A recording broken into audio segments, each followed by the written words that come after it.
లూకాసు సువార్త 2వ అధ్యాయము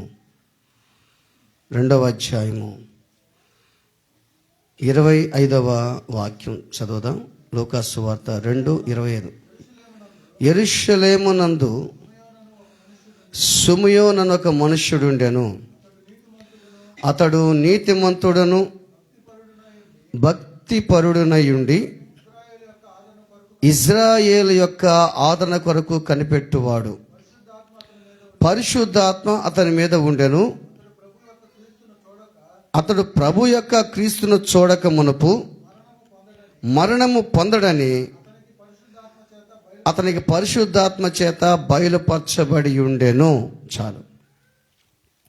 ఈ వాక్య భాగంలో మనం గమనించినట్లయితే యెరూషలేమునందు సిమెయోను అని ఒక మనుషుడు ఉన్నాడు. యెరూషలేమునందు ఈ సిమెయోను ఎటువంటి వాడంటే నీతిమంతుడు, భక్తిపరుడు. నీతిమంతుడు, భక్తిపరుడు.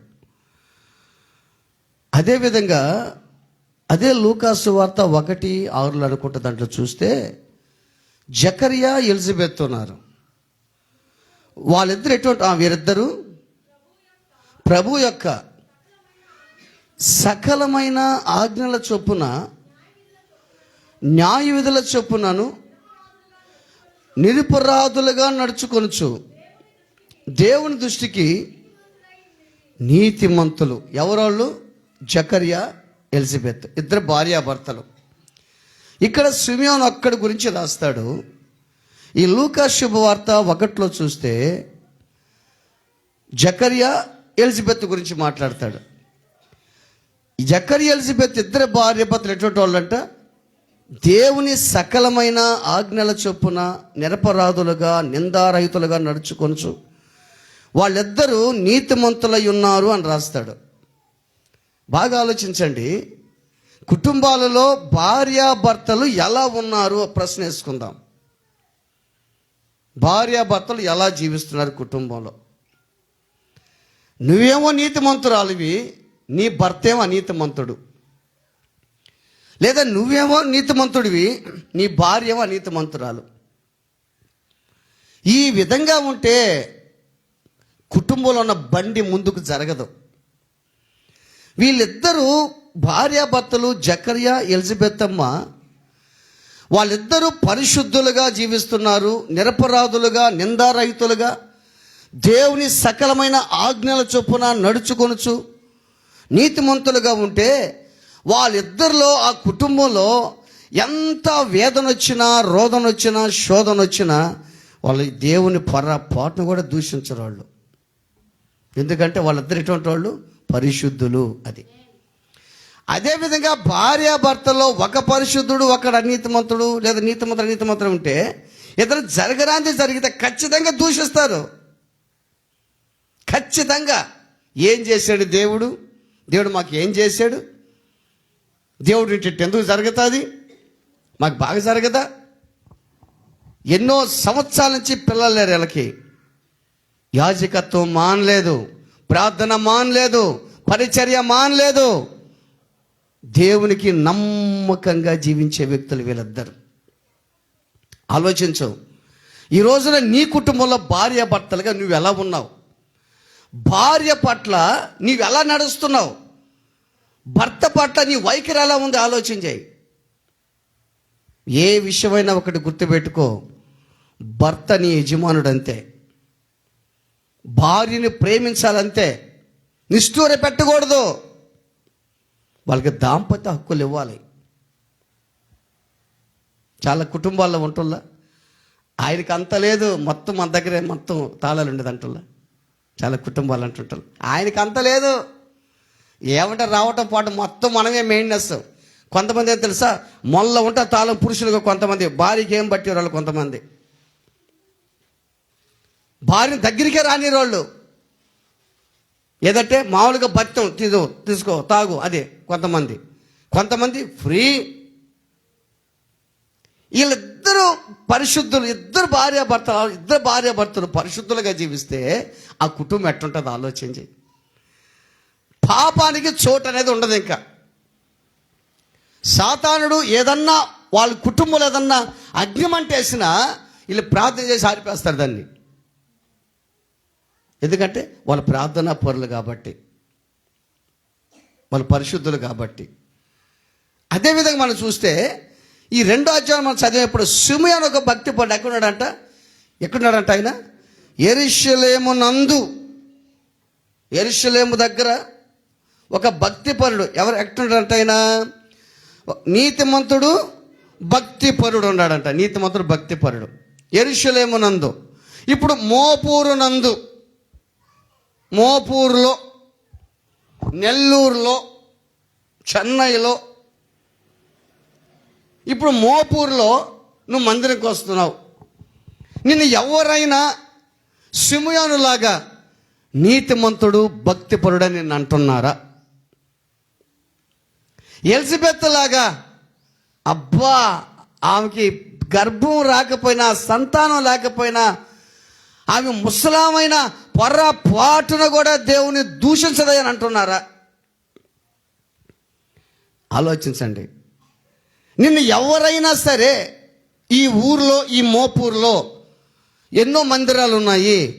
ఈ మందిరాల్లో నిజంగా ఫలాని వ్యక్తి పరిశుద్ధుడయ్యా, ఫలాని వ్యక్తి నీతిమంతుడయ్యా, ఫలాని వ్యక్తి చాలా భక్తిగా జీవిస్తాడని అంటున్నారు ఎవరన్నా?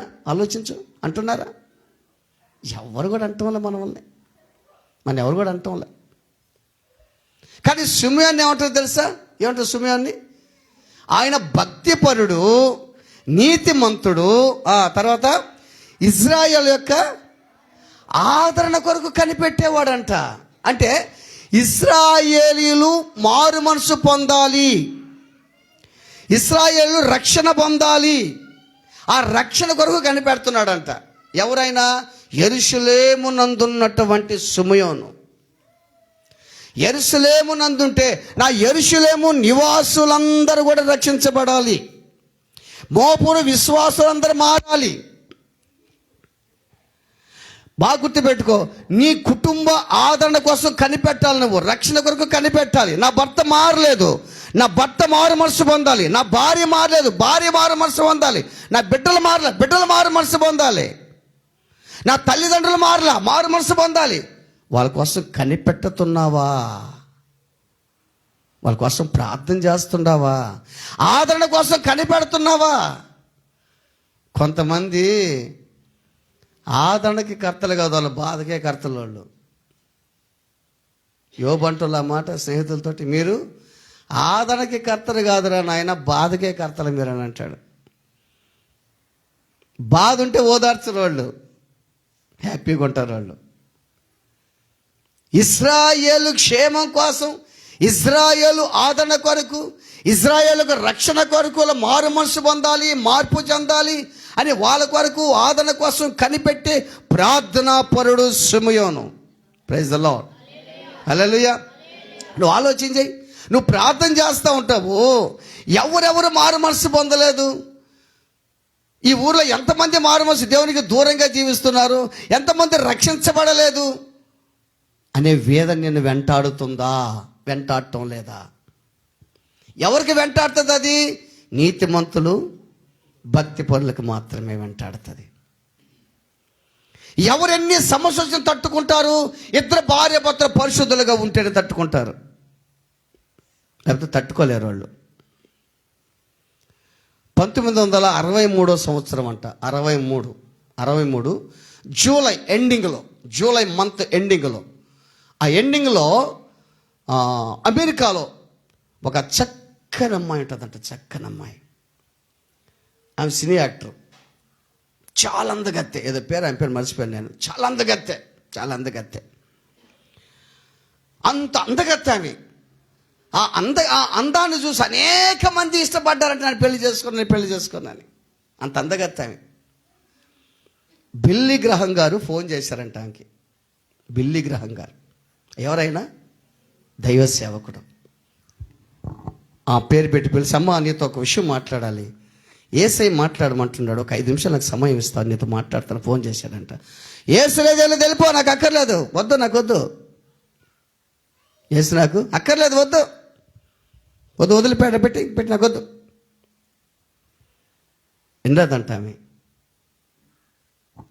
వారానికి చనిపోయిందంట.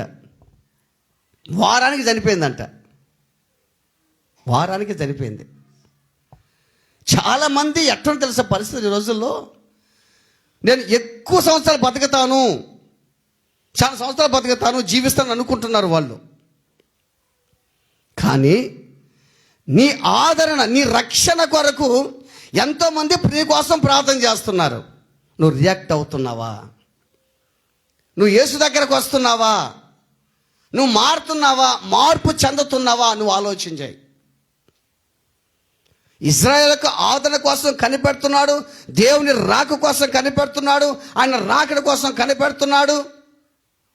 పరిశుద్ధాత్మ దేవుడు ఆయనకి చెప్పాడు. ఏం చెప్పాడు తెలుసా? పరిశుద్ధాత్మ దేవుడు ఏం చెప్పాడంటే, పరిశుద్ధాత్మ ఆయన మీద ఉంటే ఆయన ఏం చెప్పాడు? పరిశుద్ధాత్మ దేవుడు, నువ్వు చనిపోక ముందు క్రీస్తుని చూస్తావని చెప్పాడు. ఏం చెప్పాడు?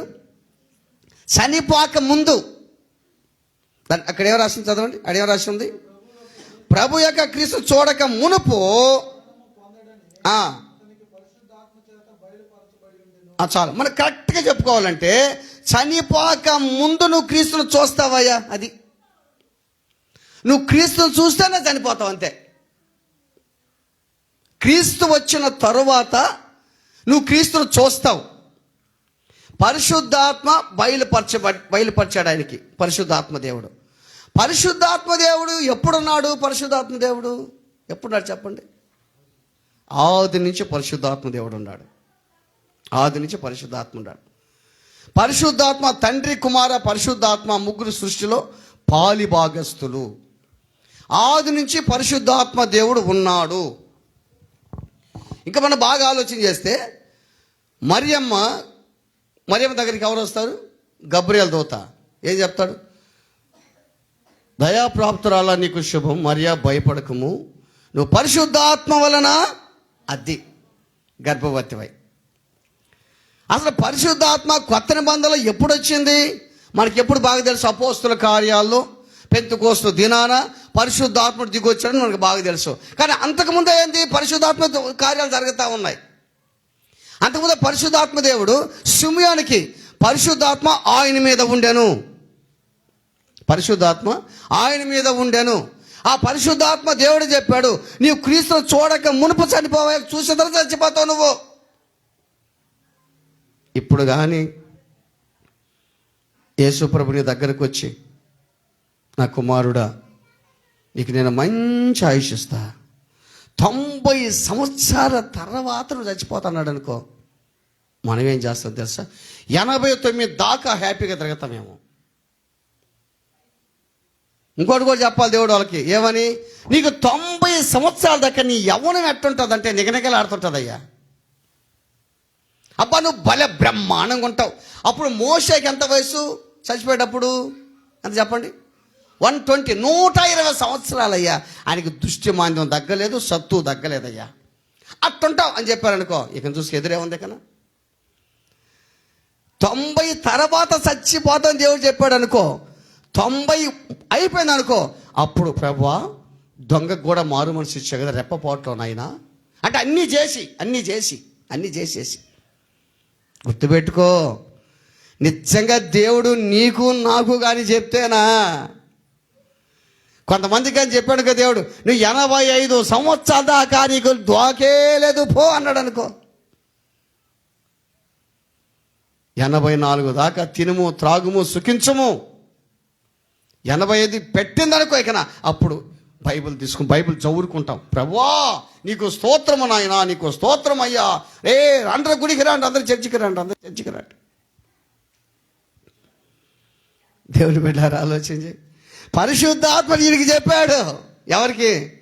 సిమియోనుకి చెప్పాడు. నీకు కూడా చెప్తాడు, బయలుపరుస్తాడు. నీకు కూడా, నీతో కూడా దేవుడు మాట్లాడతాడు. దేవుని జీవనకరంగా మార్చుతాడు దేవుడు. కారణం ఎట్లా తెలుసా? నువ్వు భక్తి పరుడుగా ఉండాలి. తర్వాత ఎట్లుండాలి? నీతిమంతుడుగా, నిందారహితుడుగా ఉండాలి. నువ్వు సకలమైన ఆజ్ఞల చొప్పున పరిశుద్ధాత్మతో ఉండారు వాళ్ళు.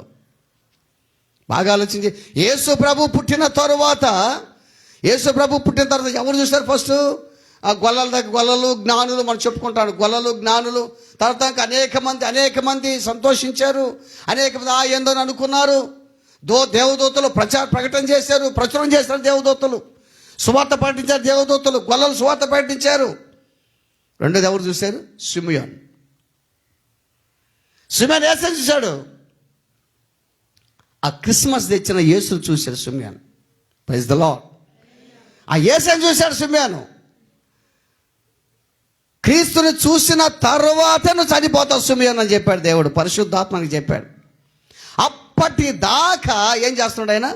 కనిపెడతాడు. ఎవరి కోసం కనిపెడుతున్నాడు? రక్షకుని కొరకు, విమోచకుని కొరకు, ఆయన రాకడ కొరకు, ఆయన ప్రజల ఆదరణ కొరకు, ఆయన ప్రజల రక్షణ కొరకు కనిపెడుతున్నాడు. ఈరోజు ఆలోచన చేయి. నీ భర్త నిన్ను తిడుతున్నాడని చెప్పి బాధపడొద్దు. నీ భర్తే కదా. నీ భార్య దూషిస్తుందని బాధపడద్దు. నీ భార్యే కదా. నీ భర్త కోసం ప్రార్థన చేయి. ఉదయం వెళ్ళి సాయంకాలం వస్తుంటే హ్యాపీగా టీవీ పెట్టుకొని హ్యాపీగా కాలు వెళ్ళబొచ్చుతున్నావే, నీ భర్త ఎంత కష్టపడుతున్నాడు. ఆ ఎండల్లో పని చేసుకుంటా, ఏ పనో ఆ ఫ్యాక్టరీ పనో ఆ ఆఫీస్ పనో ఏదో టెన్షన్లో చేసుకుంటా వస్తుంటే నువ్వు ఎలా ఉన్నావు? లేదా నీ భార్య నీ కోసం ప్రార్థన చేస్తున్నాను, నువ్వెలా ఉన్నావు? ఆలోచించి. ఎలా మారుతాడు నీ భర్త? నీ భర్త రక్షణ కొరకు ఆదరణ కోసం కనిపెడుతున్నావా? నా భర్త మారాలయ్యా, నా భార్య మారాలయ్యా, నా బిడ్డలు మారాలయ్యా అని మొరపెడుతున్నావా? ఆలోచించాయి. కానీ ఇజ్రాయేల్ ఆదరణ కోసం ఏం చేస్తున్నాడు ఈయన? కనిపెడుతున్నాడు. వాళ్ళు ఏమన్నా బంధువులా ఆయనకి? ఎవరో బంధువులు ఉంటారు అనుకుంటే, ముగ్గురు ఉంటారు. కానీ అందరి కోసం ప్రార్థన చేస్తున్నాడు. ఈ రోజున ఈ గ్రామం అంతా కోసం నీ మీదే ఉంది. ఇప్పుడు ఈ గ్రామం యొక్క రక్షణ నీ మీద ఆధారపడి ఉంది. దేవునికి ఒక మంచి గిఫ్ట్ ఇచ్చాడు దేవుడు నీకు. అనేక మంది కోసం ప్రార్థన చేయట ఆశీర్వాదకరం. చేయకపోతే పాపం. అది నిద్ర లేస్తే నీ భార్య, నీ బిడ్డలు, నీది అది నీ వ్యాపారము, నేను ఇంకా అట్టే ఉన్నాను, పక్కన వాళ్ళు బ్రహ్మాండంగా ఉన్నారు, పక్కన వాళ్ళు హ్యాపీగా ఉన్నారు, నేను ఇట్టే ఉన్నాను, నాకు ఎప్పుడు ఇస్తావు, నాకు ఎప్పుడు కుప్పలుగా డబ్బు ఎప్పుడు పోస్తావు, నేను ఎట్టుండాలంటే హ్యాపీగా కాలు మీద కాలు వేసుకొని కూర్చోవాలా? జీవితాంతం కూర్చుంటావా కాలు మీద కాలు వేసుకొని? ఆలోచించి. నేను ఏ స్థితిలో ఉన్నానో అపోస్తలుడైన పౌలు ఉంటాడు. అది ఎక్కడుంది ఆ మాట చూడండి. ఫిలిప్పీలకు రాసిన పత్రిక అనుకుంటా. ఫిలిప్పీలకు రాసిన పత్రిక 4వ అధ్యాయము 11వ వాక్యం 4:11.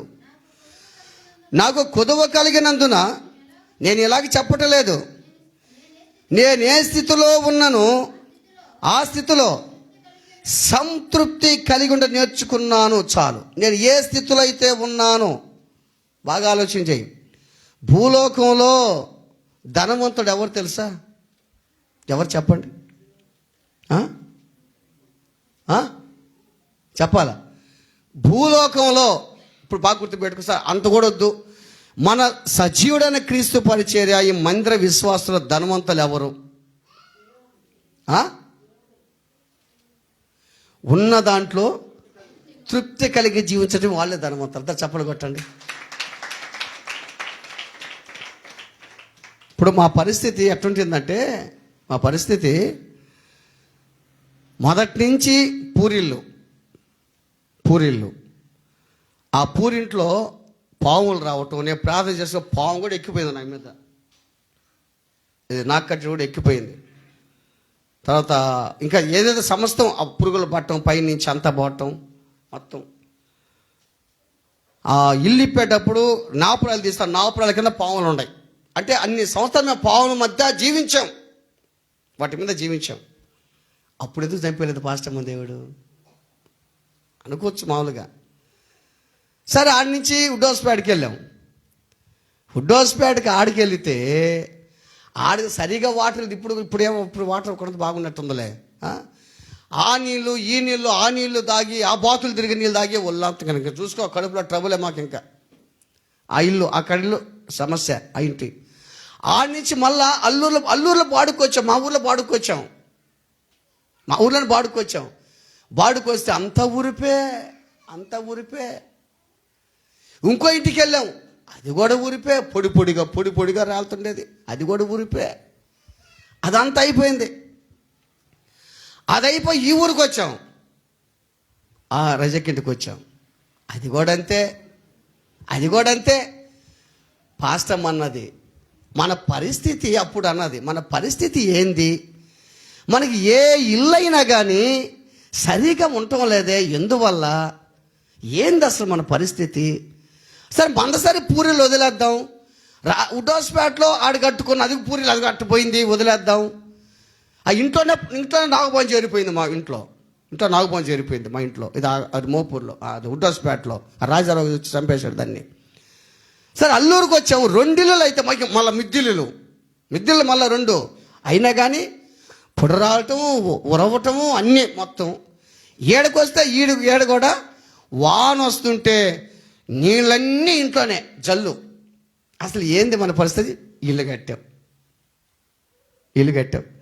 ఇల్లు కడితే వాన వస్తే చెరొక మంచం మీద కూర్చో ఉంటాం ఇద్దరమే. మా పాస్టమ్మ ఇదంతా తట్టుకొని లాస్ట్కి అట్టొచ్చేసింది తెలుసా?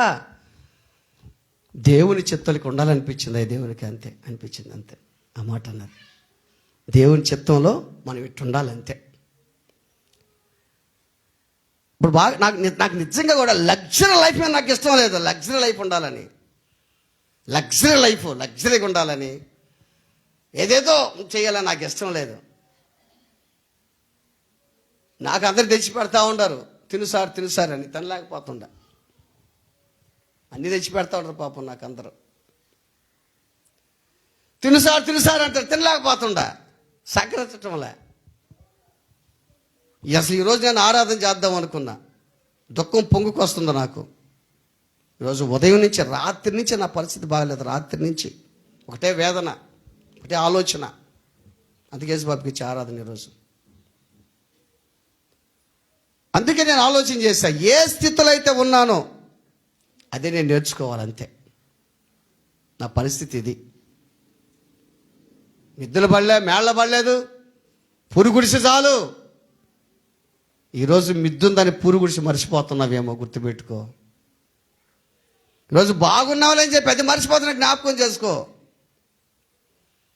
ఇజ్రాయిల్ ఆదరణ కోసం కనిపెడుతున్నాడు సిమియోన్. ఎంతమంది నైబర్స్, నీ పొరుగువారు, నీ బంధువులు, నీ రిలేషన్స్, బంధువులు ఎంతమంది రక్షణ లేని స్థితిలో ఉన్నారు. వారు మారాలని నువ్వు ప్రార్థన చేస్తున్నావా? నీ బిడ్డల కోసం ప్రార్థన చేస్తున్నావా? నీ బిడ్డల కొరకు విజ్ఞాపన చేస్తున్నావా? ఆలోచించే దాన్ని చూస్తే మనం అదే లూకాసు సువార్తలో చూస్తే అతని మీద పరిశుద్ధాత్మ చేత బయలుపరచబడి ఉండెను.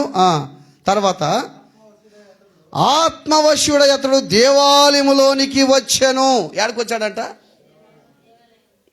దేవాలయం అంటే అంతే, మందిరమే, చర్చి. ఎట్టొచ్చాడంట? ఆత్మవశుడై. మనం ఎట్టొచ్చాం గుళ్ళేకి? పోదామా వద్దా? ఒక్కొక్కరు గుడికి ఎట్టొస్తారు తెలుసా? ఈరోజు పోకపోతే ఏమని అంటాడు సారు, అందుకని పోదాం, రేపారు గ్యాప్ తీసుకుందాం అంటే షిఫ్ట్ డ్యూటీ. ఈరోజు నువ్వు పోయినా రేపు నేను పోతా, లేకపోతే నువ్వు ఇంటికా ఉండి నేను పోయేసి వస్తా, లేకపోతే నువ్వు ఇంటికా నేను పోయేసి వస్తా. చిన్నగా రావటం కూడా ఎట్టొస్తుంది తెలుసా? ఆత్మవశులై సంతోషముతో దేవుని సేవించే మనసే లేదు జనాల్లో. అసలు ఏమి నేర్చుకుంటున్నారు? యేసయ్యని నమ్ముకుంటే పరిస్థితి అట్టుందంటే, బాగా అర్థం చేసుకునేవాడు కూడా అసలు అర్థం చేసుకుని పట్టించుకోవడం అనుకో. యేసయ్యని నమ్ముకుంటే కట్ల పైన పడాలా? ఏడ పడాలి? కట్లు ఆ కట్లు బయటపడి మనం బావాలా? కట్ల పైన పడాలి. ఏంది? డబ్బు బాగా గుర్తుపెట్టుకో. అది కావాలా ఇది కావాలా అనేది కాదాడా. యెహోవా ఉత్తముడని రుచి చూచి ఏం తెలుసుకున్నాం మనం? ఒకసారి చెప్పాను మీకు మెసేజ్. ఏం తెలుసుకున్నాం? ఎప్పుడు తెలుసుకుంటున్నాం ఆయన్ని? నీకేదన్నా నష్టం వస్తే, కష్టం వస్తే, బాధలు వస్తే తీరిపోయానుకో, అప్పుడు అబ్బా నాయనా దేవుడు. అది కాదు ఉత్తముడు అంటే ఏం తెలుసా? అంటే నువ్వు బాగా ఆత్మీయంగా దేవుని ఆత్మచేత నింపబడి దేవులను దగ్గరగా ఉంటే, దేవునికి నువ్వు దగ్గరగా ఉంటే నీకు ఎన్ని వస్తాయి తెలుసా? ఉత్తముడు అంటే ఏం తెలుసా? ఆయన ప్రేమ, ఆయన సుగుణాలు, ఆయన తగ్గింపు, ఆయన విధేయత, ఆయన సహనం, ఆయన జాలి. తండ్రి వీరేమి చేయుచున్నారో వీరిని, ఆయన తగ్గింపు, ఆయన ఓదార్పు, ఆయన క్షమాపణ.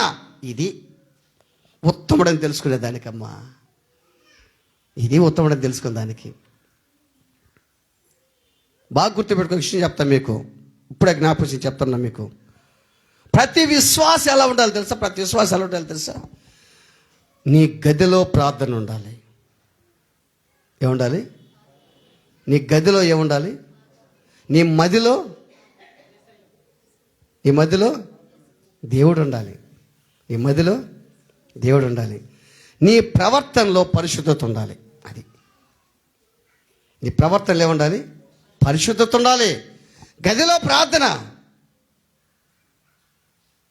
పాస్టమ్ ఉన్నప్పుడు గంటల తరబడి మోకాళ్ళ మీద ఉండేది. ఇప్పుడు లేకుండా ఏందో. నేను అదే ఆడొస్తుండా. ఇప్పుడు నేను ఎందుకు గంటల తరబడి ఉండలేకపోతున్నాను? ప్రార్థన చేస్తుండా, కానీ దేవునికి తృప్తికరంగా ఉండలేకపోతుండా. ఎందుకు నేను గంటల తరబడి ప్రార్థన చేయలేకపోతున్నాను? ఏంది? అది ఏడుపు వస్తుంది నాకు. అది బాధ అయిపోయింది. కానీ ఇంకోటి మాత్రం ప్రార్థన చేస్తుండా.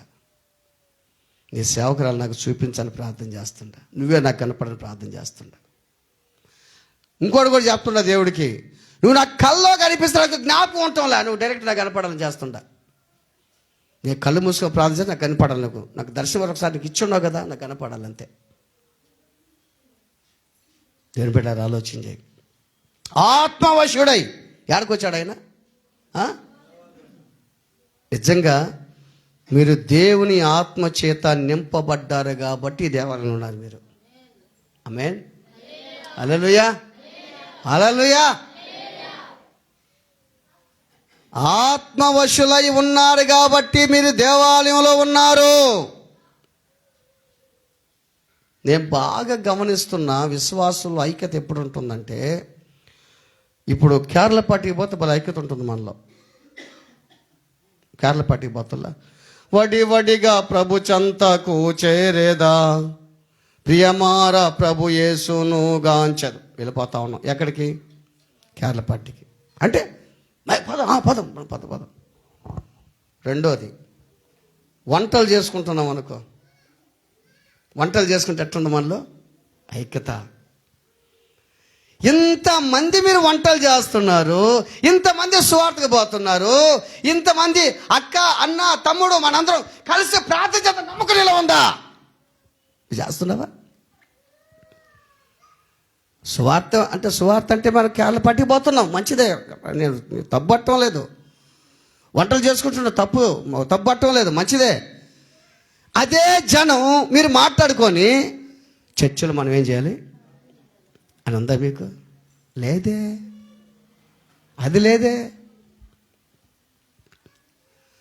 ఆత్మవశ్యుడై దేవాలయంలో ప్రవేశించి, నిజంగా బాగా గుర్తుపెట్టుకో విషయం చెప్తున్నా మీకు. ఎప్పుడైతే ఆత్మవశ్యుడై దేవాలయంలోకి వచ్చాడో యేసయ్యను చూశాడు. దేవాలయంలోకి రాకపోతే యేసయ్యని చూడ్డం. అది యెరూషలేమునందున్నాడు. దేవుని ఆత్మ ఆయన బలవంతం చేసి మందలోకి తరిమేశాడు దేవుడు. మందలోకి పోనన్నాడు. ఎందుకు? నేను వాగ్దానం చేశాను కదా, నేను అక్కడ ఉన్నాను పో. బాగా గుర్తుపెట్టుకో. నువ్వు ఇంట్లో కూర్చొని గుడికి రాకుండా టైం అయిపోయిందిలేనని నీ పనులు చేసుకుంటా సాపేసుకొని ప్రార్థన చేస్తే ప్రయోజనం లేదు. నువ్వు చేసేది మంచిదే. సైతాను కూడా చెప్తాడు నీకు, చర్చికి బాబు ఇంట్లో కూర్చొని ప్రార్థన చేసుకోపో అని చెప్తాడు సైతాను. బ్రహ్మాండంగా చెప్తాడు వాడు. ఈరోజు టైం అయిపోయింది కదా, ఇంట్లో కూర్చొని ప్రార్థన చేసుకోపో, ఏం కాదు పో అని చెప్తాడు. అది ఎంత తప్పో వాడికి తెలుసు. అది ఎవరికి? మనకి తెలియదు. మనం ఏమనుకుంటాము, ఏం పాకపోతే నష్టం లేదు, రేపు బాధ అని చెప్పి సాపేసి కూర్చొని ప్రార్థన చేసుకో. నీకు బాగుండి సగం నేను చెప్తున్నా, నీకు బాగుండి కాలు చేతులు బాగుండి ఆరోగ్యం బాగుండి రాకపోతే శ్రమ, పాపం. అది అస్సలు రాలేక జరగలేక ఉంటే పడక మీద కూర్చొని ప్రార్థన చేసిన దేవుడు ఆలకిస్తాడు నీ పడ. అస్సలు బాగలేకపోతే, బాగుండి కూడా రాకపోతే దేవుడు అంటాడు, అరే వారానికి ఒక్కసారి కదరా నా మందిరంలో నేను ఉంటాను, నేను మాట్లాడుతుంటా అందరితోటి. Praise the lord. ఇప్పుడు మాట్లాడుతుంది దేవుడే కదా. ఇప్పుడు మీరు యేసయ్యను చూస్తూ ఉన్నారు, ఇప్పుడు యేసయ్యను చూస్తున్నారు, ఆయన వాక్యం ఆయన చూస్తున్నారు, ఆయన మాటలు వింటూ ఉన్నారు ఇప్పుడు మీరు. అందుకే సిమెయోను దేవాలయంలోకి ఎప్పుడైతే వచ్చాడో, ఆత్మశుడే వచ్చాడో, యేసుక్రీస్తు ప్రభువుని చూశాడు, చేత్తో ఎత్తుకున్నాడు. సిమెయోను లాంటి వ్యక్తులు ప్రతి కుటుంబంలో ఉండాలి. ఆమేన్, ఆమేన్. సిమెయోను లాంటి వ్యక్తులు ప్రతి కుటుంబంలో ఉండాలి. ఎలిజబెత్, జకర్యా లాంటి ప్రతి వ్యక్తులు భార్యాభర్తలుగా ఉండాలి. అదే మందిరంలో ఇంకొక ఆమె వచ్చింది అక్కడికి. అది చెప్పిన ముగిచ్చేస్తా. అదే మందిరంలో ఎవరు తెలుసా? 36 వచనం. మరియు ఆషేరు గోత్రికురాలును పనూయేలు కుమార్తెయునైన అన్నాడు ఒక ప్రవక్తి ఉండెను. కన్యాత్వం మొదలు సంసారము చేసి గడిచినదై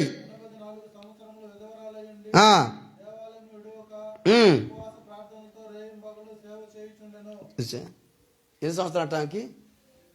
84 సంవత్సరాలు అయితే ఆమె ఏం చేస్తుందంట? ఫాస్టింగ్. మామూలు ప్రార్థన కదా, ఏంటది? ఫాస్టింగ్ ప్రేయర్, ఉపవాస ప్రార్థన చేస్తుంది.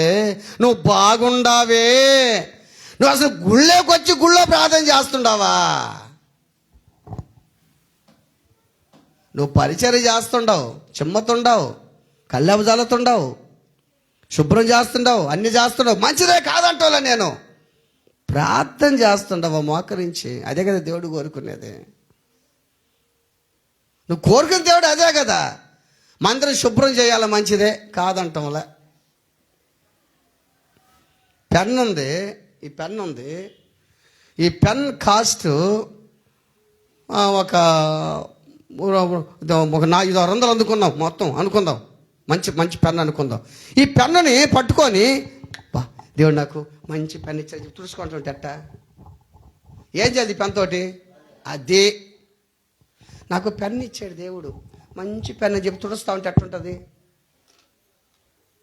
పెన్తో రాయాలి కదా, అట్టుందన్నట్టు. మీరు మన మందిరం శుభ్రం చేయాలి, మంచిదమ్మా, శుభ్రం చేయకుండా బాగా తల్లుదారు చేయాలా, అది కూడా చెప్తాను. మీకోసం చెప్తున్న వాక్యం నేను. శుభ్రం చేయాలా, కడగాల, అంతా చేయాలా. మీరేం చేస్తున్నారు? అసలు మా శ్రేష్టమైన మర్చిపోతున్నారు మీరు. ప్రార్థన మర్చిపోతున్నారు మీరు. 84 సంవత్సరాలు ముసలామి ఉపవాస ప్రార్థన ఉంటే నువ్వేమక్క, చెల్లిలా, తమ్ముడా, అన్న, ఏమన్నా నువ్వా? ఉపవాసం ఉండవా నువ్వు? సార్ మామూలు ప్రార్థన చేస్తున్నావు, అది కూడా లేదే. ఒక్కొక్కసారి ఒక ఫ్యామిలీ అంట, చెప్పిన ముగిచేస్తా. ఒక ఫ్యామిలీ అంట, 2 భార్యాభర్తలు ఉన్నారంట. 2 భార్యాభర్తలుంటే 2 భార్యాభర్తలు ఒకసారి ఒక షికారు వీరి దగ్గరికి వెళ్తున్నారంట. ఒక బస్సులో పోతా ఉంటే, ఆ బస్సులో పోతా ఉంటే ఒకడు తాగున్నాడంట. తాగి పట్టుకుంటా భార్య నిలబడుకుందంట. ఇటు పడుతున్నాడంట, అంటే కావాలని తాగి పడుతున్నాడు. ఈ మీద పడిపోయాడంట. ఆయన భార్యాభర్తల మీద, భార్య మీద పడిపోయాడు. చూడండి పడుతున్నాడు వాడు అంటే, పానీలే ఓర్చుకో, వదిలేసి అన్నాడంట. తగ్గు పెట్టుకుంటే యాడ్ పెట్టుకుందాం మనం, వాడికి తెలియదులే పాపం, ఓర్చుకో వదిలే అన్నాడంట. దిగేసి వాడు చేపలు తీసుకొచ్చాడంట. చేపలు సరిపో చేపలు వండుకుందాం తిందాం అని చెప్పి చేపల కూర తెచ్చి భార్యకి ఇచ్చాడు. చేపల కూర వండమని. చేపల కూర చేసేసింది. శుభ్రంగా కాలు కడుక్కొని వచ్చాడు, కూర్చున్నాడు. చేపల కూర వేసింది, కలుపుకొని తిన్నాడు. ఉప్పు ఎక్కువ పడిపోయింది. దాంట్లో ఏం పడిపోయింది? ఎప్పుడు ఉప్పు పడిపోయిందో భార్య మీద పడితే పానీలు, ఉప్పు పడితే మాత్రం కొట్టాడంట ఆవిని. అది చూడు ఎట్టుంటుందో. భార్యను ఒక మాట అంటే పానీలు అన్నాడంట. సరే మంచిదే పానీ అని దేవుడు ఉన్నాడు అనుకుందాం. ఉప్పు పడలేక కొట్టాడంట. ఉప్పు వేస్తావా? ఎందుకు చెప్పండి? మీరు అర్థం చేసుకున్నారు. మీరు అర్థం చేసుకుంటారని చెప్తాను ఈ మాటలు నేను. ఉప్పు పడిపోలేక కొట్టాడంట. ఉప్పు పడలేక కొట్టాడంట. ఏంది అర్థము? కడుపు చూసుకోబాకండి, కడుపు మార్చుకొని ప్రార్థన చేయండి. కడుపు మార్చుకొని ప్రార్థన చేయండి. మిమ్మల్ని ఉపవాసం పెడతాను అనుకో, ఒక 5 మంది ఉపవాసం ఉండండి అని చెప్పాను. మేము ఉంటాం సార్, లేదు సార్ ఉంటాం సార్ అని అన్నాడు అనుకో. మీ 5 మంది ముందు నేను చికెన్ వండుకుంటుంటే మీకు ఎట్టుంటుంది? ఈయన మమ్మల్ని ఉపవాసం ఉండమని ఎట్టంటారు? ఉపవాసం ఎట్టెగిరి పొద్దు కూడా తెలియదు మీకు. దేవుని బిడ్డలారా, రేయం పగుళ్ళు ఏందంట? అదే రాసింది అక్కడ, అదే రాసిందా? సేవ చేయొచ్చు.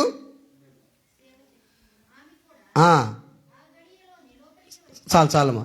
రేయం పగులు ఏం చేస్తుందంట మమ్మీ? అవి ఏం సేవ అది? పరిచర్య. ఎక్కడ అది? ఎంత వయసు అంత అది? 84. అంత వయసు వాళ్ళు ఉండరు ఇక్కడ, ఊరు లేరు. అంత వయసు అటు ఊరు లేరు. 84 సంవత్సరాలు ఆమె యాక్టివ్గా పరిచర్య చేస్తా, సేవ చేస్తా, హ్యాపీగా ఉంటే, రేయింబగలు సేవ చేస్తా, మళ్ళీ ఉపవాస ప్రార్థనలతో ఉంటే ఆమె కూడా సమయానికి అక్కడికి వచ్చిందంట. ఆమె కూడా యేసుని చూసింది.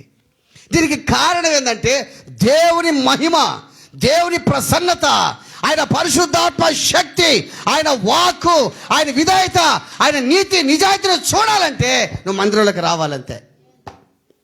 ఎవరు వస్తారు మందిరికి తెలుసా? దేవుని ఆత్మ చేత నింపబడిన వాళ్ళు మాత్రమే మందిరికి వస్తారు. చాలామంది రారు. దేవుని బిడ్డలారా, సిమియోను లాగా ఉండాలి. స్త్రీ ఎట్టుండాలా? అన్నావలే. మీరు కూడా ఉపవాసం ఉంటారు ఇప్పుడు? ఉంటారా? ఆలోచించి. ఉపవాసం ఉండాలి. బాగా గుర్తుపెట్టుకో. ఉపవాసం ఉండే ప్రార్థన చేయాలి. సిమియోను ఇశ్రాయేలు ఆదరణ కోసం కనిపెట్టాడు, క్రీస్తు కొరకు కనిపెట్టాడు, వాళ్ళ రక్షణ కొరకు కనిపెట్టాడు. నువ్వు కూడా కనిపెట్టాలి. ఇప్పుడు నీ బంధువులు వాళ్ళ కొరకు వాళ్ళు మారాలి. కనిపెట్టు. వెయిట్ చేయి, ఓపిక వహించు. దేవుడు అద్భుతం చేస్తాడు. నీ భర్తను మారుస్తాడు, నీ భార్యను మారుస్తాడు, నీ బిడ్డను మారుస్తాడు, నీ కుటుంబాన్ని హెచ్చిస్తాడు, ఆశీర్వదిస్తాడు. దేవుని బిడ్డరా, నువ్వు అనుకోవచ్చు, నువ్వు పోతా ఉంటే, ఒకసారి ఇద్దరం పోతున్నాం మేము. పోతా ఒకడు అన్నాడు నాతోటి, రే కమలాకరా ఆ ఇల్లు ఎట్టని చూడరా అన్నాడు. సూపర్ అని చెప్పా. భలే ఉంది ఆ ఇల్లు. ఎట్టుందంటే నిజంగా అప్పుడప్పుడు ఈ ఫోన్లో చూపిస్తుంటుంటారు చూడు ఇల్లులు, మంచి ఇల్లు 52 లక్షలు 72 లక్షలు అని చెప్తుంటుంటారే, అట్ట భలే ఉంది ఆ ఇల్లు, సూపర్గా ఉందిరా ఇల్లు అని చెప్పా. ఒరే నిజంగా అటువంటి ఇంట్లో కానీ మనం ఉంటే హ్యాపీగా ఉంటుందిరా అని అన్నాడు. నిజమేరా అన్న. తీరా చూస్తే ఆ ఇంట్లో అందరికీ రోగాలేనంట. ఆ ఇంట్లో అందరికీ రోగాలేనంట.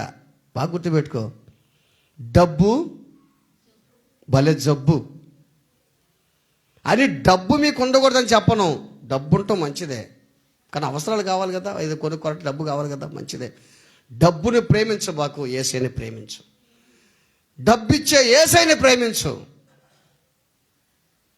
నిన్ను అనుకుంటా చేతకు ధనవంతులు చేస్తాడు చేయడోడా? యేసయ్యకే సలహా ఇచ్చినోడు వాడు.